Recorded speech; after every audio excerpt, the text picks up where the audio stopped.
Y pues el día de hoy nos acompaña el psicoanalista Yeu Hernández. Ya hemos tenido el agrado de tenerlo aquí varias veces, con temas siempre muy interesantes. Y el día de hoy nos va a hablar de un tema titulado ¿Por qué es tan difícil entender a Lacan? Pues muchas gracias, Yeu. Bienvenido. Gracias, buenas tardes. En esta ocasión vamos a hablar acerca de la obra de Lacan. Y bueno, no sé si alguien alcanzó a leer el flyer que pasamos, que es donde estamos pues fundamentando por qué se habla de esta charla. Siempre que uno se encuentra en el ámbito psicoanalítico, es una ley que se dice, se acepta y incluso hasta se bromea con el hecho de que entender a Lacan es sumamente complicado, es casi imposible. Y es algo que se ha extendido sumamente. Entonces, cuando uno llega a Lacan, en primera instancia, pues se da cuenta de que para empezar uno viene espantado. Y te espantan porque te dicen, no, está muy difícil, es muy complicado, es imposible, yo llevo años, no entiendo nada. Y entonces cuando uno llega por primera vez a leer a Lacan, se encuentra con que efectivamente hay una complejidad enorme.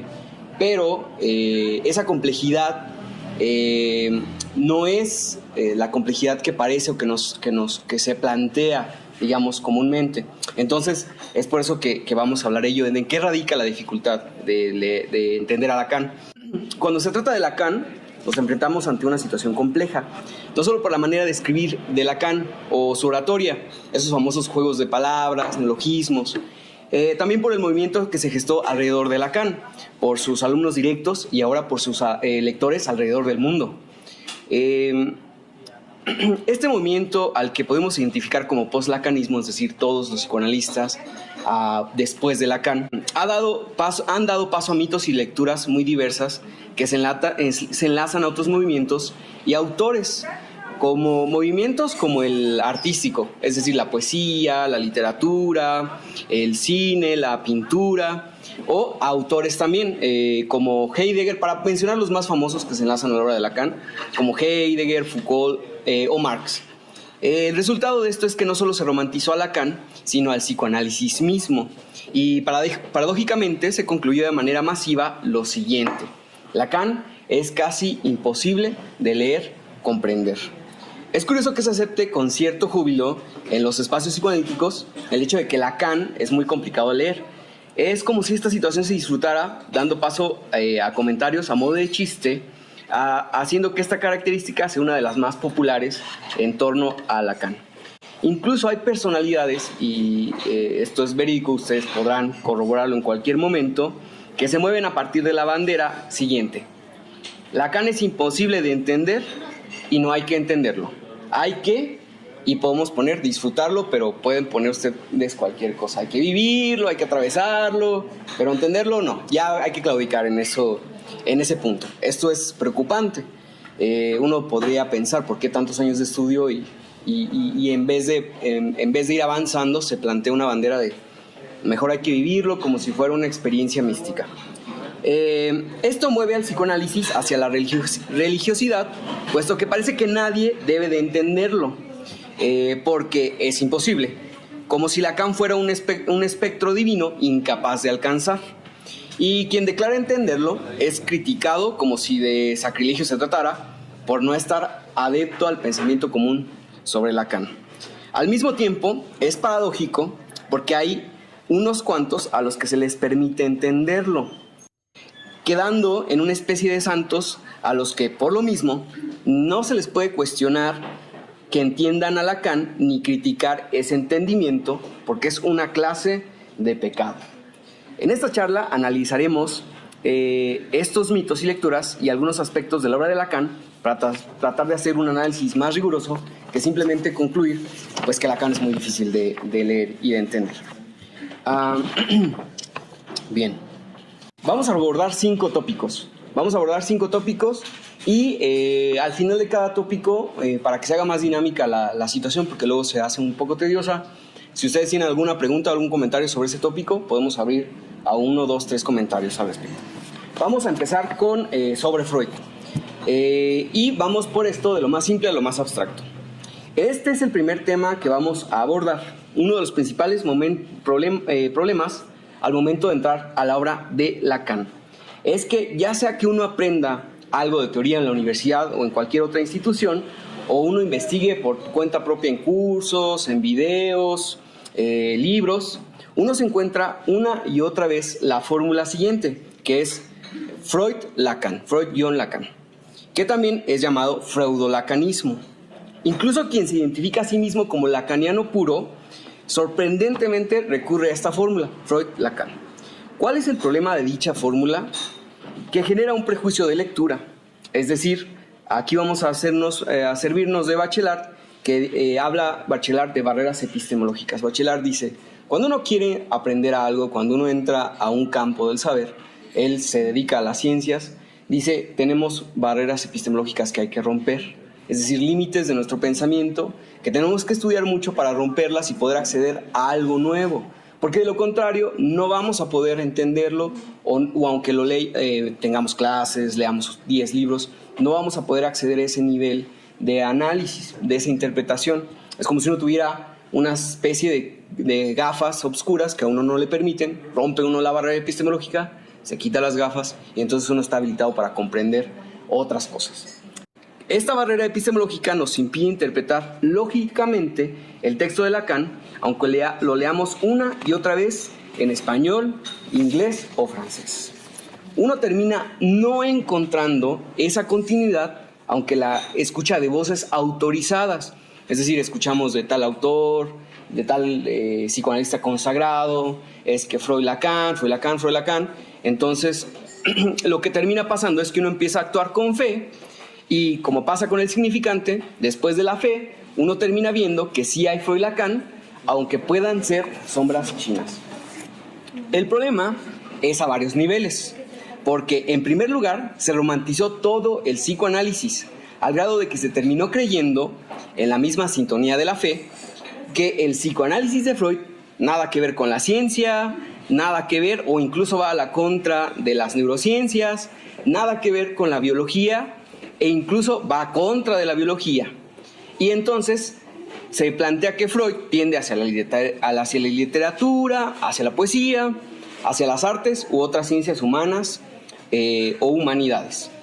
Todo esto es erróneo, o en su defecto, una verdad a un tercio, porque acostumbramos a decir una verdad a medias y estamos hablando del 50%. En este caso, en su defecto, una verdad a un tercio. Y basta una lectura seria de Freud para dar cuenta de esto. Freud a partir de 1915 acentúa al máximo la biología, la química, al grado de depositar el futuro del tratamiento de las neurosis en las neurociencias. Es increíble que de esto no se hable y que se enseñe en las facultades, en las instituciones o en los ámbitos psicoanalíticos consagrados lo contrario. Hemos hablado de esto en algún otro lugar. Y si ustedes están interesados, al final les paso los comentarios de los escritos donde nosotros trabajamos esto, y están las citas muy claras de cómo Freud dice, en el futuro habrá un día en el que las neurociencias van a dar la respuesta bien. Y entonces, en segundo lugar, el problema del segundo nivel es que si es Freud-Lacan, desde el comienzo ya estamos en un dilema colosal. Pues Lacan también es o nada que ver con la ciencia, biología, química, física, y va hacia las humanidades, como Freud, o es como Freud, el de la letra, el de la obra, que va hacia las ciencias biológicas. Uno va al escrito, a la conferencia o al seminario de Lacan y tiene todas las variables necesarias para no entender nada. Vamos a ver brevemente que Lacan no continúa lo que Freud dejó inconcluso, ni lo sigue al pie de la letra. Y por ende, Lacan no vuelve a la fuente, no retornó a Freud como se retorna al camino adecuado cuando uno está perdido. Esto porque ustedes van a escuchar muchísimo que los lacanianos hablan del retorno a Freud. Y es que Lacan retornó a Freud, y es que él retorna a Freud, y en suma se está siempre sustentando a Lacan por sobre Freud. Es decir, como si Freud fuera el último lo importante. Hay un psicoanalista que se llama Alfredo Eldenstein, que es el único que yo conozco de lectura, que se atreve a hacer una crítica al interior del psicoanálisis sobre Freud. Incluso le acabo de publicar hace poquito un artículo que se llama No hay que salvar a Freud. Es decir, Freud tiene muchas cosas que hay que criticarle y está bien, digamos, eso esperaría uno que fuera un ejercicio serio al interior de una disciplina. No se pueden pasar años y años uno sobre lo mismo y no ir encontrando errores, cosas criticables, etc. Bien, por lo tanto, el Freud-Lacan es un invento de los post-lacanianos. Lacan reinventó el psicoanálisis. La teoría de Lacan es un paradigma que revolucionó al psicoanálisis. Teoría completamente diferente a la de Freud, casi opuesta. Es decir, donde Freud dice blanco, Lacan va a venir a decir negro. Y a la de todos los post-freudianos, que en el fondo seguían la epistemología del pensamiento de Freud, a pesar de que parezca en algunos casos que no. Y cuando les hablo de post-freudianos, estoy hablando de escuela británica, de la psicología del yo de Harman, de Winnicott, etcétera, etcétera. Bien. Sin entender esto, comprender a Lacan se vuelve una tarea infernal que no hace ningún sentido. Y no solo propuso una nueva teoría, también criticó severamente a Freud. Como nadie dentro del psicoanálisis ahora, a excepción de Deleuze. Solo que algo pasó y después de Lacan, criticar a Freud dentro del ámbito psicoanalítico es motivo suficiente para ser señalado y ejecutado en la plaza pública o quemado en la hoguera. Como en el caso de un amigo, esto es serio. Por ejemplo, yo tengo un amigo que fue a estudiar la maestría de psicoanálisis en la Michoacana. La maestría de psicoanálisis hizo un eco muy fuerte porque es la primera maestría que se sustenta como de psicoanálisis realmente, porque las otras maestrías siempre son psicología clínica, etcétera, etcétera. Esta es completamente de psicoanálisis. Se inscribió a la maestría y nosotros, como estábamos ya trabajando hace tiempo sobre todas estas cosas, cuando él empezó en el curso propedéutico a empezar a plantear estas situaciones, todos estos problemas en torno a Freud, hicieron una especie de comité, le mandaron llamar, ¿sabe qué? Esta es la maestría de psicoanálisis, yo no sé si usted sepa, pero Freud inventó el psicoanálisis, así que por favor, pues yo no sé qué está haciendo aquí, si está criticando a Freud, entonces pues considere su decisión de estar en la maestría de psicoanálisis.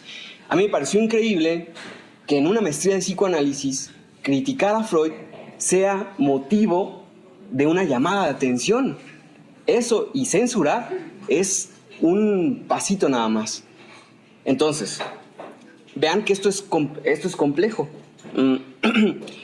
O en mi caso, por ejemplo, en el coloquio, hubo un coloquio de Escuela Analítica Mexicana, no sé si conozcan a Ignacio Garate, hicieron un coloquio, entonces yo mandé una participación, se llamaba Discursos Contemporáneos, y entonces se me ocurrió hacer una ponencia precisamente del psicoanálisis en relación con los discursos contemporáneos, más específicamente del psicoanálisis en relación a las ciencias, porque Lacan enlaza el psicoanálisis a las ciencias.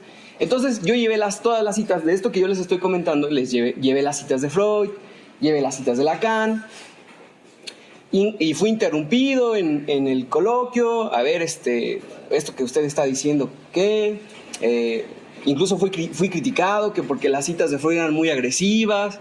Y es así, pero ¿cómo? Porque estaba leyendo esta que yo les comento, ¿no? Llegará un día en el que de la mano de las neurociencias van a haber nuevos tratamientos para el psicoanálisis. Y fue motivo de bastante escándalo. Uno se pregunta por qué, ¿no? ¿De qué se trata entonces? De estar siguiendo cierto dogma. Como les digo, eso da a la religiosidad y hay que tomar eso con cuidado. Bien. Para no hacer más largo este punto, vayamos a estos 5 puntos. Son citas de Lacan, donde critica severamente a Freud. Bien, la primera es en el reverso del psicoanálisis, clase 5, del 11 de febrero de 1970. Lo que se impuso es que Freud no dice tonterías. Fíjense, Lacan está diciendo, se impuso que Freud no dice tonterías. Fue una imposición. Bien. 2. Refiriéndose a los analistas en el seminario 11. La palabra de Freud es para ellos el evangelio. Está criticando a los psicoanalistas que siguen religiosamente a Freud. Y la cita continúa más extensa porque dice que Freud dice que cuando el bebé nace no tiene contacto con el mundo y que está, digamos, onanísticamente con el objeto materno. Y dice Lacan, y como para los psicoanalistas, la palabra de Freud era el evangelio, en vez de ver si era cierto o no eso que Freud decía, se inventaron toda una teoría que avalaba eso que Freud decía. Cuando dice Lacan, cuando uno puede ver sencillamente un bebé, como siempre estaba moviéndose y tocando y explorando todo a su alrededor, todo se iba a la boca, etc. Bien. Número 3, acerca de la causalidad psíquica. Esta está un poquito extensa, así que por favor les pido un poquito de paciencia. Se sabe en efecto, dice Lacan, que Freud identifica el yo con el sistema percepción-conciencia. Se constituye la suma de los aparatos gracias a la cual el organismo se adapta al principio de realidad. Esto es Freud a la letra. Se advierte el vínculo que une la ilusión organicista con una metapsicología realista. Es decir, aquí está criticando Lacan el modelo de Freud. Así, pues, cuando los mejores espíritus en psicoanálisis requieren ávidamente, si hemos de creerles, una teoría del yo, hay pocas probabilidades de que su lugar se advierta por otra cosa que no sea un agujero guiante. Mientras no se resuelvan a considerar caduco lo que en efecto lo está en la obra de un maestro sin par. Dice Lacan, lo que está caduco en la obra de un maestro sin par. Lacan está diciendo, hay cosas en Freud que ya están caducas. Ustedes están queriendo algo de la teoría, es decir, yo les creo que ustedes están pidiendo un recurso teórico, ustedes no lo van a encontrar hasta que no reconozcan que en Freud hay cosas que están caducas. Lacan lo está diciendo. Y sí, bueno, le da a Freud el estatuto que merece. Dice, de un maestro sin par. Freud era una eminencia, él desarrolló muchísimo la teoría, la creó, pero, pues obviamente, evidentemente, somos humanos, hay cosas que se escapan al genio, entonces les está diciendo, deben de lo que está caduco, hay que dejarlo caer, hay que pasarlo. Bien, número 4. De un designio de 1966 en la página 350 de siglo XXI. Se ve pues que la consigna con que nos hemos armado del retorno a Freud no tiene nada que ver con el retorno a las fuentes que podría aquí, tanto como en cualquier otro sitio, no significar sino una regresión. Es decir, Lacan está diciendo, retorno a Freud no significa volver a Freud, volver a leer a Freud, ver qué dice Freud, retomar la teoría de Freud. ¿Por qué? Porque dice, hacer eso significaría una regresión. Lo que en el ámbito psicoanalítico podría significar estar más instruido, es decir, se me está escapando un poquito la teoría, vuelvo a Freud, a los 23 tomos de Freud, déjenlos vuelvo a releer, y entonces me hago más psicoanalista, o sea, más de psicoanálisis. Lacan lo está planteando como una regresión. Hay que ir hacia adelante, dice Lacan. Bien, 5 y último. Este es el seminario de Caracas, que les comparto, no es un seminario, es una conferencia. Lacan vino a Venezuela, habló en una conferencia para abrir un congreso que dio lugar en Venezuela, nada más que Miller le puso seminario de Caracas. ¿Por qué? Habría que preguntarle. Bien, creo adecuado decirles algunas palabras del debate que mantengo con Freud y que no es de ayer. Se los voy a resumir. Y continúa la cita. Hay que decirlo, lo que Freud dibujó con su tópica llamada segunda adolece de cierta torpeza. La segunda tópica, yo, ello y superior yo, Lacan está diciendo, lamentablemente esa segunda tópica, que en el psicoanálisis freudiano significó un avance, un salto de la primera tópica a la segunda tópica, después de algunos años, Lacan llegó a la conclusión, adolece de torpeza, entonces hay que proponer algo. La cita aquí termina, pero se las spoileo, continúa diciendo, yo por eso les di a los míos simbólico, imaginario y real. En vez de la segunda tópica, en vez de yo, ello, super yo, simbólico, imaginario y real. Dice Lacan, se orientan mejor en la práctica con mi tópica con mi RCI que con la tópica de Freud. No se sabe, hay que verlo. Bien. ¿Cuál es ese debate de antaño que nos está aquí diciendo Lacan? Tener una lectura romantizada de Lacan con Freud lo difumina. Nos vela el Lacan contra Freud. Esa crítica quiso avanzar al psicoanálisis al estilo del paradigma kuhniano. Y esto está en el núcleo de la transmisión del psicoanálisis, lamentablemente. Primer, ¿por qué es tan difícil entender a Lacan? Este es el primer por qué es tan difícil entender a Lacan. Se enseña que Freud-Lacan, Lacan con Freud, Lacan con Freud, y de esto del debate, de la crítica de Lacan contra Freud, de una propuesta diferente, como les planteo, casi opuesta al psicoanálisis lacaniano, al freudiano, se vela, se difumina. Y es por eso que uno cuando lee, le cuesta mucho trabajo entenderlo. Bien, hasta aquí terminamos el primer tópico. ¿Hay algún comentario, alguna pregunta, alguna duda? Sí. Yo preguntaría un poco, en base a lo que has dicho ahorita, si existe la posibilidad de leer a Lacan sin antes haber leído a Freud. Bien, sí, es una muy buena pregunta y hay muchas respuestas, digamos, como ya institucionalizadas. Yo pensaría que dadas las circunstancias de esto que estamos planteando y que este debate y esta crítica constante de Lacan a Freud no se transmite, de eso no se habla, yo a la conclusión lógica a la que llego es que hay que leer a Freud para cuando uno lea a Lacan sepa de dónde está criticando, qué es lo que está criticando y por qué Lacan propone algo diferente. Es decir, si nosotros, por ejemplo, nos vamos al seminario de Caracas, el que es llamado el seminario de Caracas, y no entendemos cuál es el salto de la primera tópica de Freud a la segunda tópica de Freud, no vamos a entender a bien, o no vamos a saber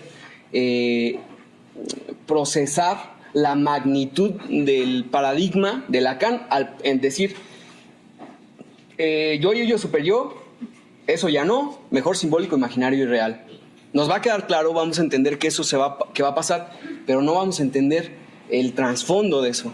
Es como nosotros entendemos de Newton a Einstein, ¿no? Masa y energía era una cosa, con Einstein es otra cosa diferente y eso lo entendemos, nos queda claro. Ya con Newton ya quedó un poquito relegado en lo que es el avance de la física, aunque se usa. Pero como no trabajamos al 100% lo que significa eso, no entendemos la revolución que significa en la física. De igual manera, entonces yo diría que sí es necesario para poder entender al 100% cuál es la crítica que Lacan está haciendo. ¿Alguna otra comentario o duda? ¿No? Bien, vamos al siguiente punto, tópico. Sobre lo histórico. Lacan y su teoría, no surgieron por generación espontánea. Hay todo un contexto histórico y político en el que su propuesta tuvo lugar y que lamentablemente no se habla mucho de esto. Y es lamentable porque todos los textos y seminarios adquieren muchísimo sentido y claridad cuando se estudia ese contexto. Para decirlo todo, cuando Lacan entró en escena ya tenía una estrategia. Es decir, cuando entró al Coliseo Psicoanalítico, Lacan ya tenía una idea sólida de lo que iba a hacer y ya tenía las herramientas para hacerlo. Es muy seguro que previamente haya hecho un diagnóstico minucioso del acontecer del psicoanálisis por el cual devino su teoría. Es tan así que constantemente nos informa de ese diagnóstico que hizo conforme avanzaban los años. No estar enterados de este punto crucial complica muchísimo la lectura, pues como si al texto, aunque lo tuviéramos completo, le faltaran pedazos. Es como si estuviera cifrado y no tuviéramos la contraseña de acceso. Y eso es algo que yo he llegado a escuchar en el ámbito psicoanalítico, en donde se plantea como que si Lacan salió de generación espontánea. Como que de 1953 empezó y sobre la marcha fue moviendo y se fue yendo de un lugar a otro y digamos que le fue atinando y entonces como por eso fue ese proceso, pues entonces por eso leerlo pues es una revoltura porque digamos que uno va siguiendo a Lacan en zigzag, pero no. Y les voy a poner un ejemplo, didáctico. Vamos a leer un pedacito del prefacio de Función y campo de la palabra. que es uno de los más icónicos uno de los textos más icónicos de Lacan, muy leído, muy citado, para que yo pueda transmitirles la idea de esto que yo les estoy planteando. Vamos a leer el prefacio y dice así: así empieza el texto Función y campo de la palabra. En particular, no habrá que olvidar que la separación en embriología, anatomía, fisiología, psicología, sociología, clínica, no existe en la naturaleza y que no hay más que una disciplina, la neurobiología, a la que la observación nos obliga a añadir el epíteto humana en lo que nos concierne. Dice, cita escogida para exergo de un instituto de psicoanálisis en 1952. Y dice el texto: el discurso que se encontrará aquí merece ser introducido por sus circunstancias porque lleva sus marcas. El tema fue propuesto al autor para constituir el informe teórico usual en la reunión anual de la sociedad que representa entonces al psicoanálisis en Francia desde hacía 18 años, en la tradición que se había vuelto venerable bajo el título de Congreso de los Psicoanalistas de la Lengua Francesa, extendido desde hacía 2 años a los psicoanalistas de la lengua romance. Ese congreso debía tener lugar en Roma en el mes de septiembre. Bien, así empieza ese texto. Y entendemos lo que dice porque entendemos el español, pero no entendemos el sentido. La embriología, epíteto humana, ¿a qué se está refiriendo? No dice, y entonces empieza hablando en tercera persona. Lacan está hablando de él mismo en tercera persona, pero ¿qué sucede en ese texto? Bien, vamos a volver a él después de que planteemos el contexto histórico. Uno de los puntos históricos clave es el discurso de función y campo de la palabra y del lenguaje en psicoanálisis. Por eso yo insisto tanto en él, porque no solo fue la presentación oficial de Lacan ante el medio internacional, también significó uno de los mayores cismas en el psicoanálisis, pues en ese momento Lacan estaba en el seno de un debate que iba a determinar el futuro del psicoanálisis en Francia. Les hablo del debate de Sascha Nacht contra Lacan. El debate se caracteriza por biología, medicina versus lenguaje, matemáticas. Biología, medicina, Nacht, lenguaje, matemáticas, Lacan. Solo los médicos pueden ser psicoanalistas versus no es necesario ser médico ni tener un título específico para ser psicoanalista, que es la propuesta de Lacan. De hecho, el texto empieza así, citando a Nacht y a su propuesta al interior de la Sociedad Psicoanalítica de París para reglamentar que solo los médicos podían aspirar a ser candidatos para ser psicoanalistas, porque solo había una sola disciplina para Nacht, la neurobiología. Y ven, por eso empieza Lacan citando a Nacht. Está citando ese debate y eso es la propuesta de Sascha Nacht. A partir de ahora, solo los médicos van a poder ser psicoanalistas, van a tener que cursar la medicina, y entonces, ¿por qué? Porque solo hay una cosa que importa solo una cosa importa, la neurobiología. Y entonces Lacan dice, no, o sea, ¿por qué? Si ya Freud había trabajado que los legos pueden ejercer el psicoanálisis. Es decir, cualquiera podía ejercer el psicoanálisis. No era necesidad. Para Freud no había necesidad de que fuera médico alguien para que solo así fuera psicoanalista. En este texto tan extenso y fundamental, Lacan no solo argumentó rigurosamente por qué estaba totalmente en contra de Nacht, sino que es una perfecta síntesis de los planes que Lacan tenía para el psicoanálisis, de lo que él planeaba hacer como propuesta. Todo lo que Lacan hizo años y años después en cada seminario se encuentra condensado en ese texto que incluso se puede tomar como advertencia. Y yo aquí hago un poco de cómico. De una vez les advierto que hay estos y estos problemas y que para resolverlos haré esto y esto a su debido tiempo. Función y campo de la palabra es como una advertencia así. Es curioso que Lacan haya elegido a la carta robada como su escrito de obertura. Es decir, como el escrito de introducción a los escritos. Si ven en los escritos, cuando uno abre, dice obertura, esta recopilación, y aparece la carta robada. No están en orden cronológico. Lacan eligió a la carta robada. La única razón que se me ocurre para que Lacan haya elegido la carta robada en vez de función y campo de la palabra es que estaba tan comprometido con la formalización del psicoanálisis que eligió a la condensación de esa formalización matematizada, es decir, a la carta robada, que al escrito que condensa todo de manera general. Si uno va a la carta robada, ahí está la condensación de toda la formalización matemática que Lacan hace en el psicoanálisis.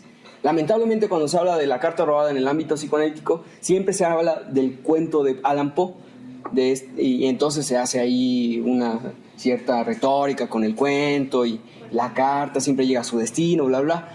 Pero el punto central y el más extenso de ese escrito es cómo nuestro pensamiento está determinado por estructuras simbólicas que se parecen a la teoría de conjuntos matemática. Y hace Lacan todas unas tablas de cómo es que funciona y cómo se puede descifrar. Es algo increíble, es algo completamente increíble. Lo argumenta muy bien. Que tenga razón o no, pues habría que ver, pero lo argumenta muy bien. Cómo nuestro pensamiento está determinado totalmente por una función simbólica que es teoría de conjuntos, que es una rama de las matemáticas. Y a ustedes van a encontrar unas tablas de cómo es que se puede ir determinando se puede ir, trazando esa determinación simbólica. Bien. Volviendo al punto, Lacan estuvo en el debate y asumió una posición. Esa posición respecto al futuro del psicoanálisis se encuentra en cada seminario, escrito o conferencia. Todo esto gracias a que Lacan tenía años previos de trabajo. No es como se mitifica que Lacan se iba haciendo con los años y se iba inventando y reinventando, y por eso era una suerte de gurú excéntrico que hipnotizaba y decía una cosa y luego otra diferente. No quiere decir que no haya cambiado con los años. La intención y la estructura de fondo de Lacan siempre fue la misma. Es decir, se plantea como que Lacan fue encontrando cosas y agarraba por aquí, entonces ya me equivoqué, acá le pongo, pero no digo que me equivoqué. No, en función del campo de la palabra ya está todo, ya dice, voy a usar la topología en 1953. Voy a usar la topología, yo voy a hacer esto, voy a cambiar la terminología del psicoanálisis. Y sí, uno se encuentra que efectivamente en el 72 Lacan utiliza la langue, que es un conjunto, se condensa la palabra en francés, que es la langue, es la lengua, la pone junta y es la langue. Y dice Lacan, eso es el inconsciente. La palabra inconsciente no me gusta, no la veo suficientemente potente, yo planteo que en vez de inconsciente sea la langue. Y uno se queda, ya lo había dicho en el 53, que lo iba a hacer. Y en el 53 dice, lo voy a hacer, pero ahorita es demasiado pronto. Y uno entiende, cuando uno ha criticado a Freud y uno ha visto las reacciones que tiene la gente, uno entiende a Lacan, ya te entendí, ¿por qué te esperas tantito? Porque si lo haces en ese momento y rompes la terminología, si lo expulsaron de la IPA, pues se otro poco y lo mandan a la hoguera. Bien, algo aquí de historia de Lacan. En 1928, Lacan obtiene el doctorado por su tesis sobre la psicosis paranoicas. Caso Aimé. En el 1934, Lacan se convierte en el miembro de la Sociedad Psicoanalítica de París, SPP. En 1933 al 39 asiste al seminario de Kojev sobre la introducción de la lectura de Hegel. En 1946 se hace cargo de la capacitación y formación de analistas junto con Lagache y Nag. También desempeña un importante papel teórico y constitucional. Desde el 46 al 51, Lacan recibe fuertes críticas respecto a su corte de las sesiones, que hacía sesiones muy cortitas, por parte de la SPP.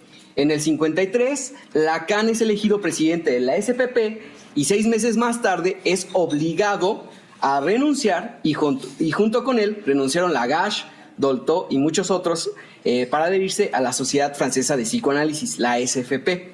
En este mismo año, Lacan comienza su seminario, que están determinados por todos estos eventos teóricos e institucionales y los venideros que se avecinaron después.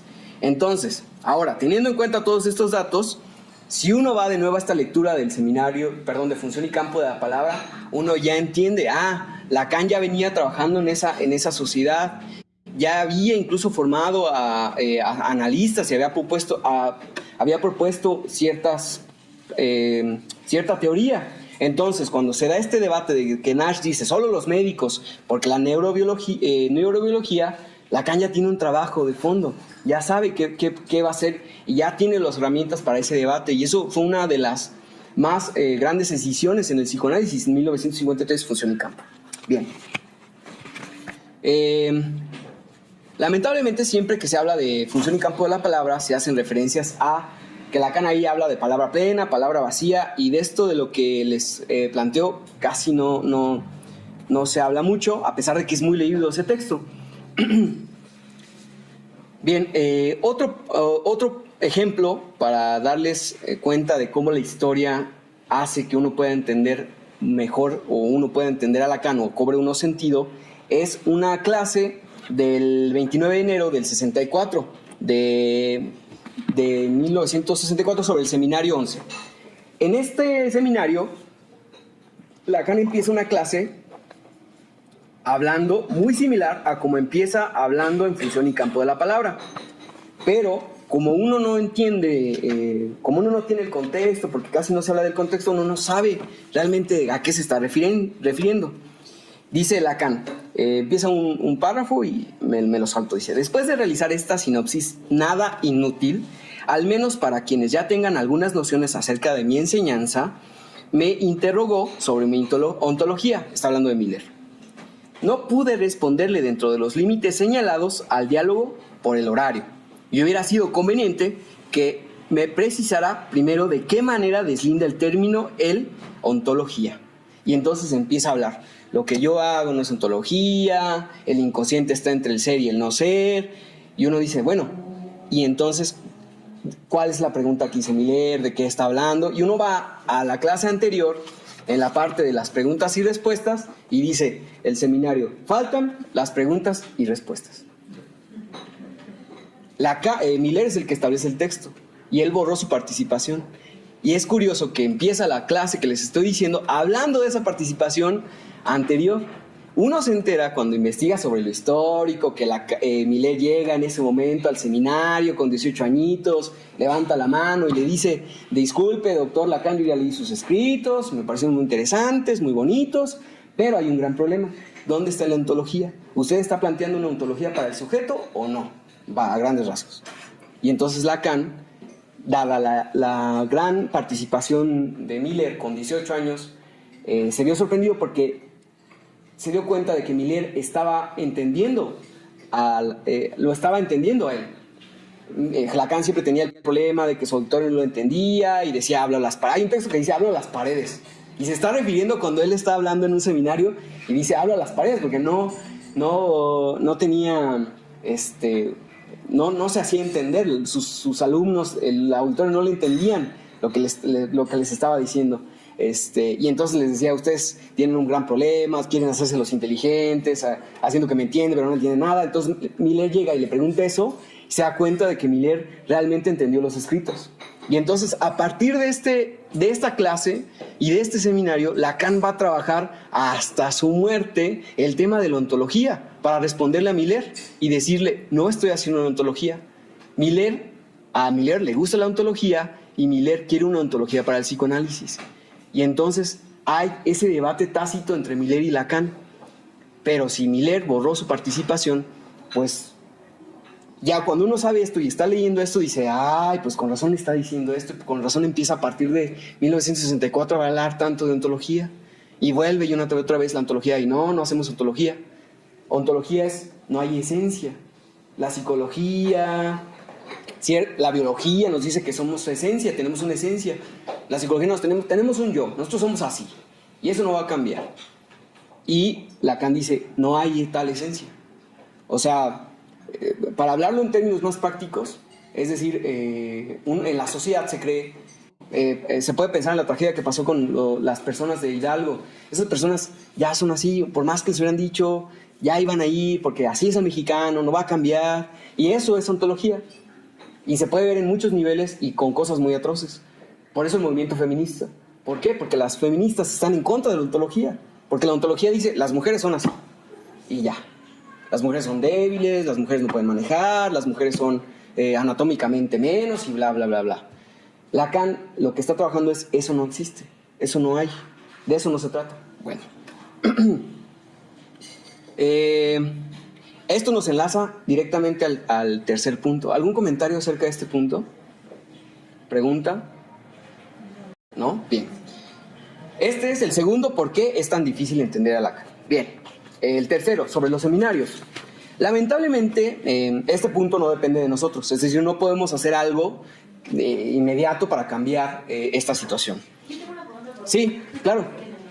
¿Cuál es la diferencia de la esencia y la estructura del sujeto? Por ejemplo, en la psicosis. Sí, esa pregunta es la que le hizo Miller a Lacan, precisamente. La estructura es un lugar, vamos a pensarlo de esta manera, la estructura es un lugar en una cadena. El lugar que ocupes en una cadena está determinada por los otros eslabones. No sé si me explico. Es decir, va dependiendo. Por eso es que Lacan utiliza la carta robada, porque la estructura se va acomodando dependiendo de otras variables, vamos a llamarles así. Por eso Lacan siempre habla de que el yo es otro, no hay esta individualidad. Para Lacan no somos individuales. Para Lacan somos una mezcla se le llama una inmixción de otredades. Somos una mezcla, una mezcolanza de nuestros hermanos, de nuestras mamás, del vecino, hasta del perro. Es ahí, todo va inmiscuido. Y la diferencia con la esencia es que nada depende. O sea, tú naciste ahí y ya. En la estructura tú te puedes mover. Dependiendo de lo que tú hagas, de los eslabones que tú muevas, tú puedes moverte. Tienes cierto margen. Y en la ontología no. En la ontología tienes tu ser y ahí le vas haciendo como puedas. No sé si de ahí también parte como el debate o la oposición a Freud, porque Freud dice, ¿no? Incluso hasta para asistir a una psicoterapia psicoanalítica, debes de tener cierto coeficiente intelectual, cierta edad, o sea, después de determinada edad no puedes, Claro. ¿no? Y Freud dice, así naciste y así te vas a quedar. Claro. Tú estás en tal etapa y no puedes estar en otra. Y si no salvaste tal, estás en una fijación, en no sé qué, ¿no? Y Lacan se va más al discurso, va más a lo social.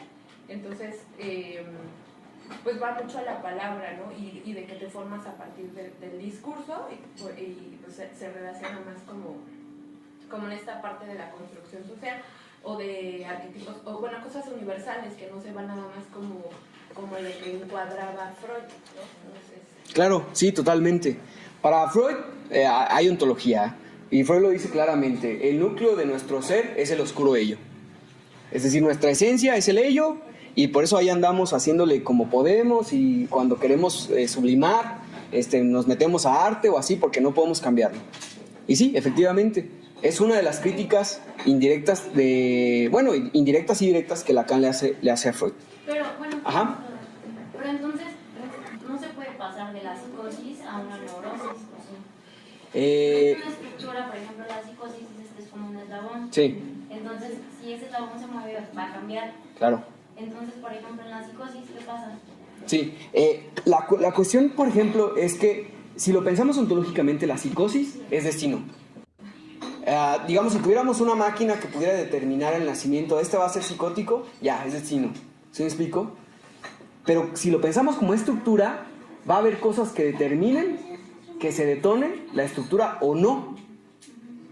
Porque Lacan dice, el psicótico no es psicótico el que quiere. Esa es la diferencia. Que en la ontología es destino. Hágasle como le hagas, seas como seas, ahí vas a estar y de ahí no te vas a mover.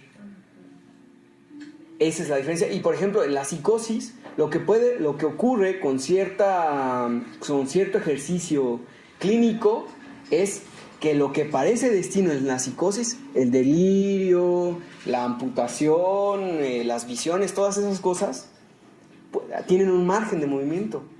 Y en la ontología no, eso ya es destino. ¿Sí me explico? Es como el chiste que se hace del psicoanálisis, de cuando vas con el cognitivo, pues ya aprendí a qué horas me hago del baño. Cuando vas con el humanista, pues ya me tolero a mí mismo. Y cuando ¿y fuiste con el psicoanalista? Sí fui. ¿Ya te aliviaste? No.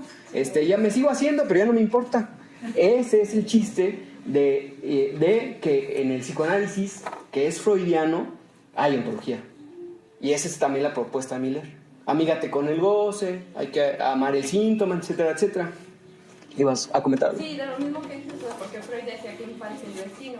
Y como a él le gustaba leer mucho de la cultura, por ejemplo, se fue a lo de Edipo, ¿no? Sí. O sea, fue así de, no, pues ya saliste traumado, te va a pasar esto y vas a seguir en tu Edipo constante, ¿no?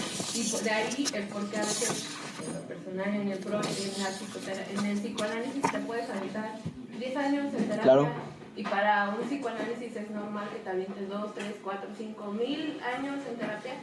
Y aparte, en mi opinión muy personal, en el psicoanálisis es como un sentirse muy superior porque es de, o sea, yo te voy a ayudar a sanarte, ¿no? O sea, desde ahí, desde los ejercicios que hacía Freud con las histéricas, como algo muy superior y no lo deja en el sujeto, lo deja en el psicoanalista. Sí, la posición de Freud era esa, porque por eso para Freud las histéricas estaban enamoradas de él. O sea, ¿qué posición hay que tener como para asumir que la persona que está acudiendo contigo porque se siente mal termina enamorándose de ti? Para Freud esa es la transferencia. Es como cómo te tienes que percibir. Y entonces la cuestión de Edipo, que es universal y se volvió ontológica, es un sueño de Freud. Freud soñó el Edipo y entonces en la casa donde lo soñó, dice él, aquí deberíamos de poner, Freud soñó el Edipo y para él no hay escapatoria. Todos quisimos a nuestras mamás o a nuestros papás, dependiendo del género que tenemos, y ya, no hay nada que hacer, no hay alguien que no pueda. Si dice que no es porque lo está negando, etcétera, etcétera. Pero sí, adelante. O sea, es como, por ejemplo, la psicosis puede ser como una ontología flexible, por así decirlo, porque como tú dices, o sea, ya es como un destino, o sea, ya algo la detona, puede que no, pero cuando ya está, ya difícilmente es algo que puedes pasar en una estructura de ser psicótico a ser obsesivo, por así decirlo. Más bien, por ejemplo, igual puedes trabajar con eso, por eso él trabajaba con bueno, él fue el primero, ¿no? Que empezó a trabajar con la psicosis. ¿Quién, perdón? Lacan. Uh-huh. Bueno, hay mucho trabajo, pero digamos en el psicoanálisis, porque Freud dijo, sí, no. Yo no. Uh-huh. Pero entonces sí podrá ser como una ontología, porque ya es un destino. A fin de bueno, no hay que confundir que haya una estructura con el detonante, porque por ejemplo, si pensamos que la estructura psicótica está destinada a detonar, estamos ontologizando la situación. Si pensamos que está la estructura y puede o no detonar, ya estamos fuera de la ontología, porque la ontología dice, vamos para allá y ya no hay manera de hacerlo. Hagas lo que hagas, vivas como vivas, vas a ser psicótico. Y en lado la estructura es no, determinadas circunstancias van a hacer que detone o que no detone. Bien. De hecho hay un libro que se llama El asesinato del alma de Morton Schatzman y es de un pedagogo alemán que habla precisamente de la psicosis y habla a partir de la estructura, no habla precisamente de infancia, de destino, claro, sino que habla de cómo un papá pedagogo que aplica las técnicas educativas en el hijo lo psicotiza, pero va de acuerdo, no fue porque es infancia y destino, sino porque fue la estructura, o sea, la educación social y un pedagogo alemán y haciendo técnicas, pues al fin de cuentas es como la psicosis. Y si ves o hablas con pacientes psicóticos, al fin de cuentas hay un trasfondo que lleva a eso, o sea, digo, todos se puede detonar, todos pudiéramos tener determinadas enfermedades que se pudieran detonar o no, pero no significa, bueno, yo no soy partidaria de que infancia y destino, sino que voy más como de la estructura que pudiera influirte a que pudieras como enfermarte, por así decirlo. Bien, vamos a avanzar para que no se nos vaya el tiempo. Bien, hablábamos de los seminarios y les explico. Los seminarios de Lacan comenzaron por no haber tecnología suficiente en aquel tiempo, siendo registrados por una secretaria, la cual anotaba todo lo que Lacan decía, con una técnica mecanografiada. No sé si han visto unas maquinitas así que pone y bien, la cinta bien. Ella cuando llegaba a su casa, transcribía todo lo que Lacan había dicho y ella alcanzaba a plantear todo lo que pues ella se acordaba, y porque pues no era muy rigurosa esa técnica. Era para cuando había largos discursos que no se escapara, digamos, lo esencial. Esto se siguió usando, me parece, hasta el seminario 6. De ahí en adelante ya se pudo contar con grabaciones de voz, aunque yo solo conozco los audios a partir del seminario 10.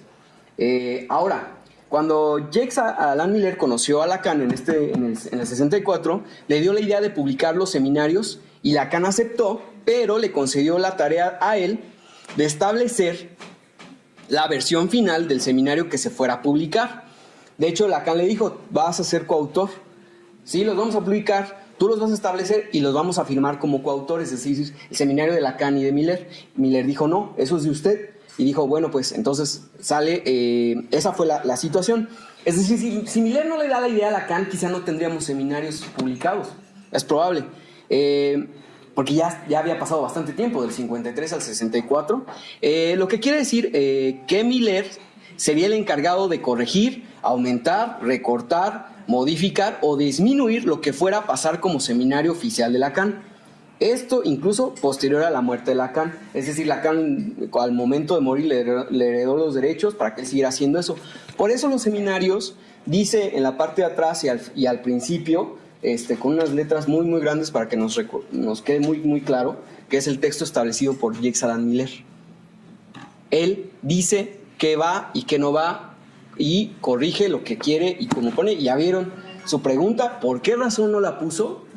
Uno podría decir, bueno, tenía 18 añitos, la rompí con 18 años en el seminario 11, pues hasta pongo con letras grandes, ¿no?, mi participación para que todo el mundo vea y que no aparezca. Bueno, todo esto implica que cuando leemos a Lacan con la versión oficial, los libros de Suil, que es la editorial en Francia, la que publica los seminarios, de ahí se hacen esas traducciones,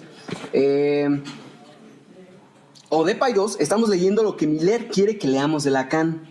Esto, aunado a la apuesta que Miller tiene por un psicoanálisis distinto al de Lacan, pero que pase por lacaniano, hace que leer a Lacan sea una tarea en extremo complicada, pues como le cambia el sentido a muchas cosas, leer a Lacan significa tener una cosa amorfa, que como dice una cosa, dice otra, muy difícil de comprender. Afortunadamente no todo está perdido. Existen versiones y traducciones incluso al español críticas. Obviamente están consideradas como apócrifas. De hecho hubo en Francia todo un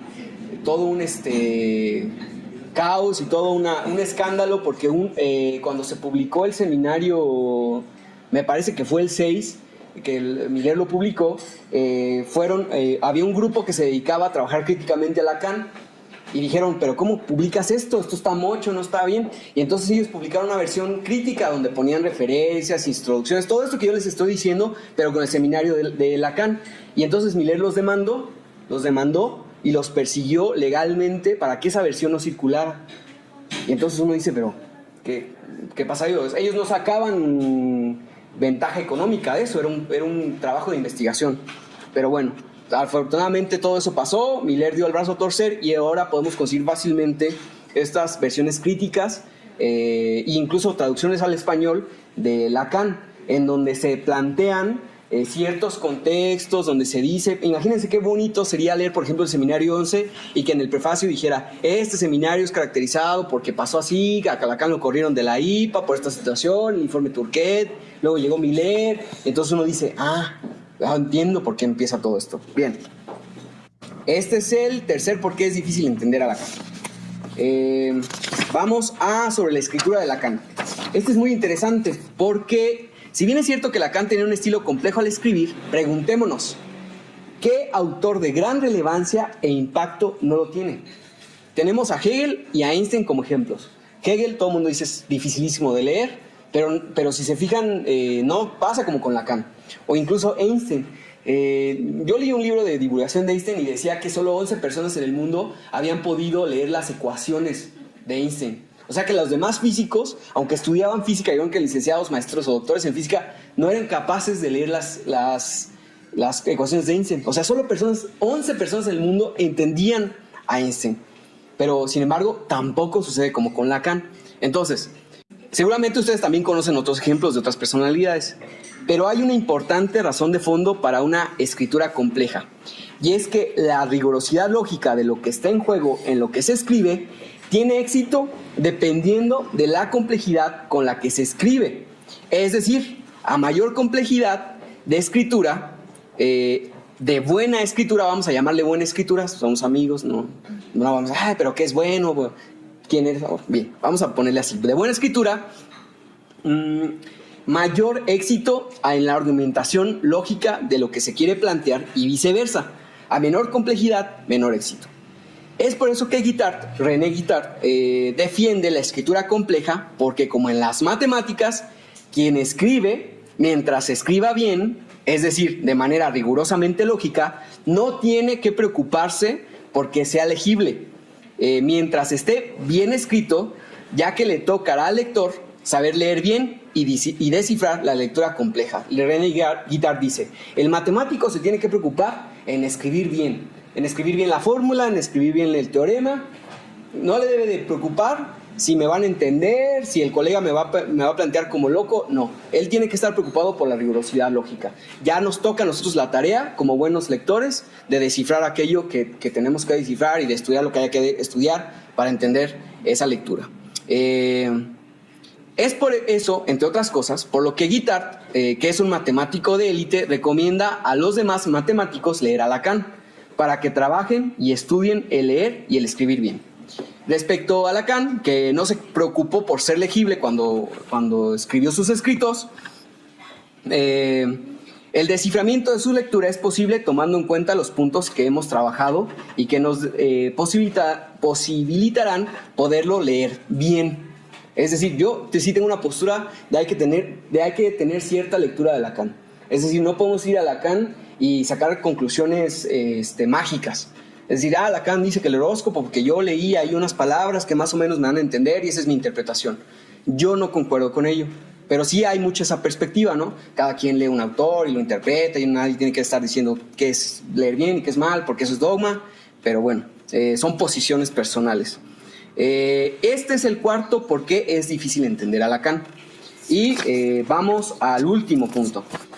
Tergiversación teórica y rechazo a la matematización de Lacan al interior de los fundamentos de su teoría. En los fundamentos del psicoanálisis lacaniano se tienen ciertos ejes que en su estructura rechazan los puntos medulares de la teoría de Lacan. La topología, la cientificación del psicoanálisis, así como la matematización de este. Esos son los fundamentos, lo que está fundamentalmente en Lacan. Estos ejes son los siguientes, los que rechazan esto. Lacan y arte. Aquí entra poesía, literatura, cine y pintura. Se habla mucho de Lacan y arte, Lacan y poesía, se hacen sino debates, pero no se habla de matematización, matemas, topología. ¿Por qué? Si es fundamental en Lacan. Lacan y filosofía. Se habla de Lacan y el banquete de Platón, Sócrates, Hegel, Heidegger, Marx, Foucault. Lacan, Freud. Esto ya lo hablamos al inicio, que es retorno a Freud. Sean ustedes lacanianos si quieren, yo soy freudiano, se cita mucho esa frase. Y Lacan. Y aquí entra lo que se repite una y otra vez de Lacan. Son las mismas frases que se repiten una y otra vez, como por ejemplo, el inconsciente está estructurado como un lenguaje, lo real del cuerpo, la mujer no existe, no hay relación sexual, etcétera, etcétera. Vemos que siempre suenan una y otra vez esas citas muy famosas, pero todas estas cosas que estamos hablando no suenan, porque en el fondo se rechaza, aunque no se sepa, se rechaza la perspectiva lacaniana. Es muy poco usual leer o escuchar propuestas fuera de estos ejes. Pero, ¿qué nos propone Lacan? ¿Cuáles son los ejes que nos propone Lacan? Y ahí van. Esto está en un escrito que se llama Quizá en Banzan, en otros escritos Paidós. Bien. Quizá en Banzan se agregarán las enseñanzas, dice Lacan, en las que el analista debe apoyarse. Ahora de lo que se trata es no solo de ayudar al analista con las ciencias que se propagan según la modalidad universitaria, sino de que esas ciencias,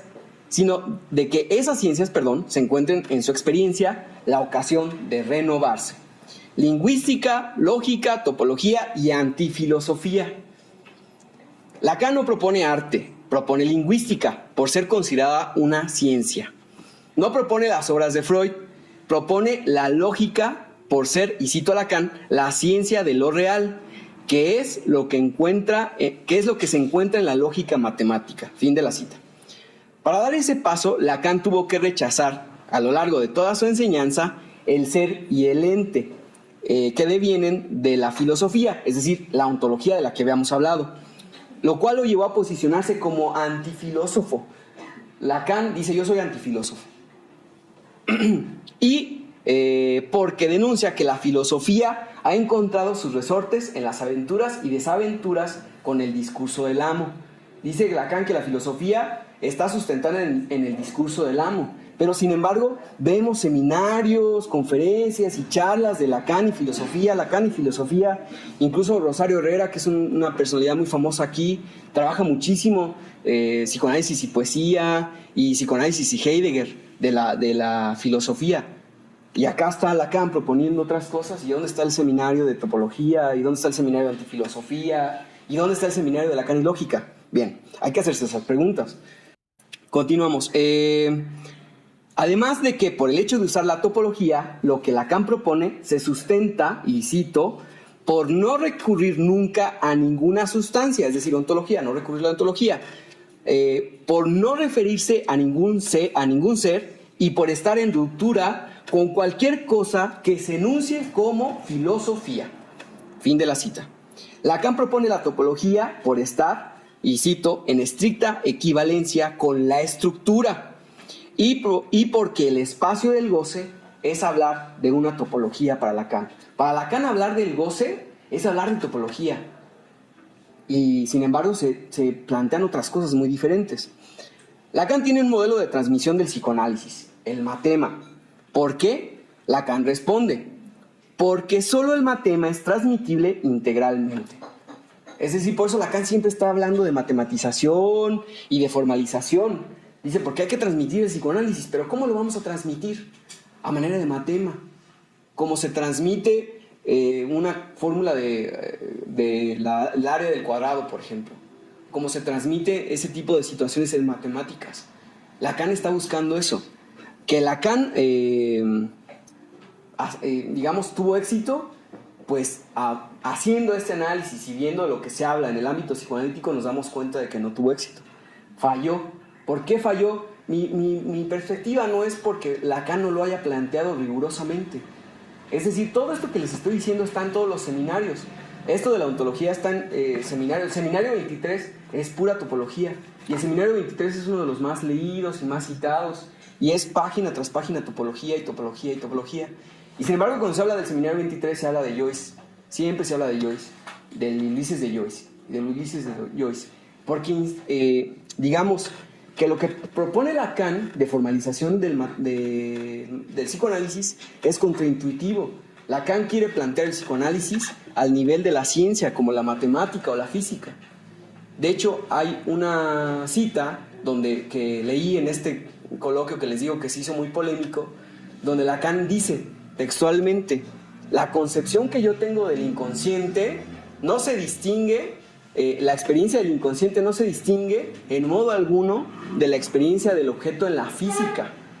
O sea, Lacan está equiparando el inconsciente, como él lo plantea, con la experiencia en la física. ¿Cómo es la experiencia en la física? Pues en la física todo es muy divertido. Tienes dualidad onda-partícula, el espacio es curvo, infinidad de cosas. Y así lo plantea Lacan. El experimento de la doble rendija, de cómo el electrón actúa de onda como partícula, y actúa dependiendo si lo ves o no. Si lo ves, si pones el medidor, actúa normal. Si no lo ves, si no lo registras, actúa como onda. Dice Lacan, la experiencia del inconsciente es así, no se distingue, dice Lacan. Entonces, por lo tanto, si el movimiento entero va a la contra o no habla en absoluto de estos ejes que acabamos de plantear de Lacan, uno nunca se entera, y como estos ejes son en su mayoría de lo que trata la teoría de Lacan, uno va al texto y a estas alturas ya sabemos el resultado. Uno va al texto y pues no entiende nada, porque te dicen poesía, literatura, pintura, cine, y vas acá y te hablan de topología y de matemáticas y pues no entiende uno nada. Este es el quinto y último porque es tan difícil entender a Lacan. Todos estos puntos, para terminar, aunados a muchísimos más, hacen que sea tan difícil entender a Lacan y que la masa crea que es una tarea casi imposible. Pero ya vimos, creo yo, que no es así. No es fácil, pero tampoco es como lo plantean, porque hay que tratar de romper esto. Si alguien dice entender a Lacan, es como de, ay, ¿cómo crees? ¿Que se entiende? ¿Quién te dijo? Que uno que en el café de Freud, que, yo, a Diana Lush, que fue alumno, no lo entiende. ¿Y cómo ese te va a decir, qué sé quién es, cuántas maestrías tiene, cuántos doctorados, fue alumno directo de Lacan, no fue alumno de... ¿Sí me explico? Hay que intentar romper con eso. Y rompiendo con eso es hacer un ejercicio crítico de eso que se plantea masivamente como lo verdadero, ¿no? Como que Lacan, muévasle como le muevas, es imposible de leer y de comprender. Yo no concuerdo y esta es como la argumentación. Entonces, pues esto es lo que yo quería plantearles. Muchas gracias.